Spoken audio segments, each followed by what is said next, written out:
Welcome to the Law Offices of Chris M. Ingram. We're delighted that you've joined us for part 3 in our video presentation series on the E1 Treaty Trader Visa. Okay, let's get started. What is trade?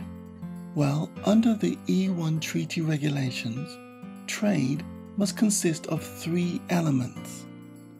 1. An exchange. There must be an exchange of goods or services between the US and the foreign company. 2. International flow. The flow of goods and services must be international. In other words, a foreign company cannot set up in the US and serve only American clients. Instead, the flow of business must reach back to the foreign company's country. 3. Type of activity. The trade must involve qualifying activities.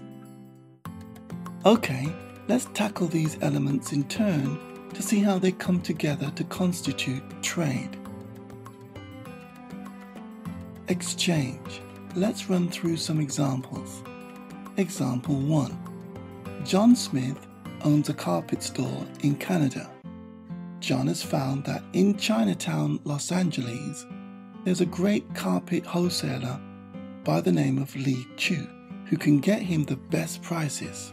So John places an order for $10,000 worth of carpets and exports them to his Canadian store. John would like to live in the US so that he can facilitate and negotiate ongoing deals with other US suppliers and grow his Canadian business. John is currently importing $600,000 worth of carpets per year from suppliers in the US. This would be the type of exchange or trade the E1 visa was intended for. Example 2. Mary Jones owns a medical billing call center in the Philippines that has 100 seats or receptionists.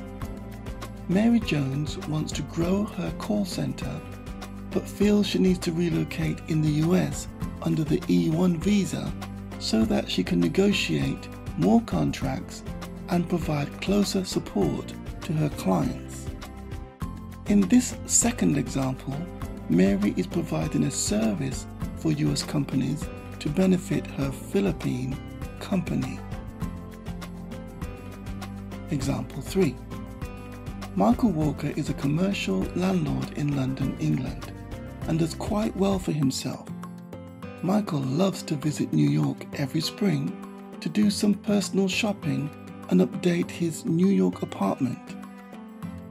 Michael might spend $250,000 a year in art and renovations to his apartment.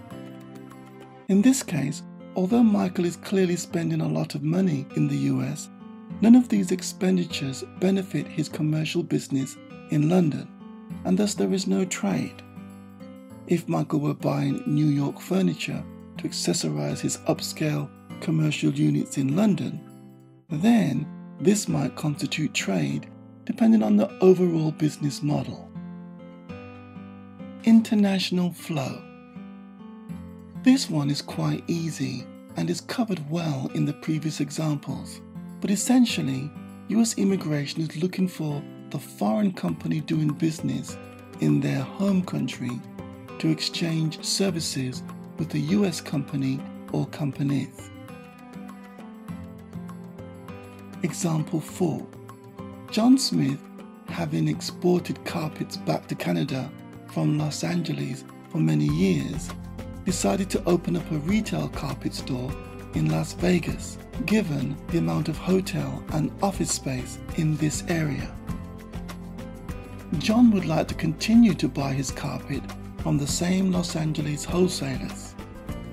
In this situation, unless John is also still exporting at least 50% of his carpets back to Canada as before, he will cease to be in E1 visa compliance.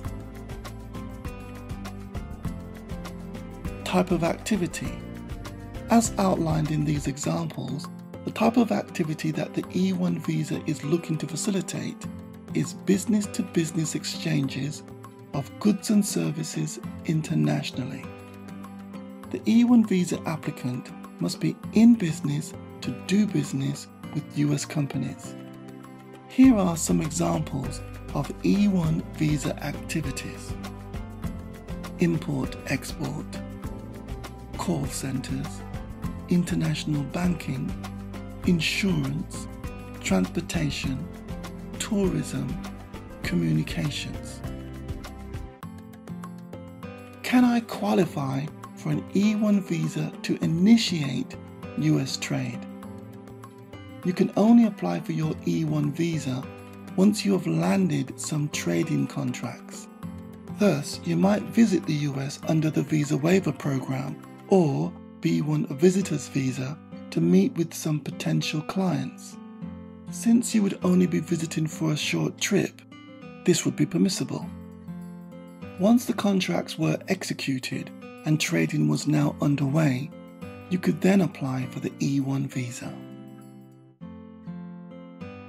Okay, in the next presentation we'll discuss what substantial trade means for E1 visa purposes.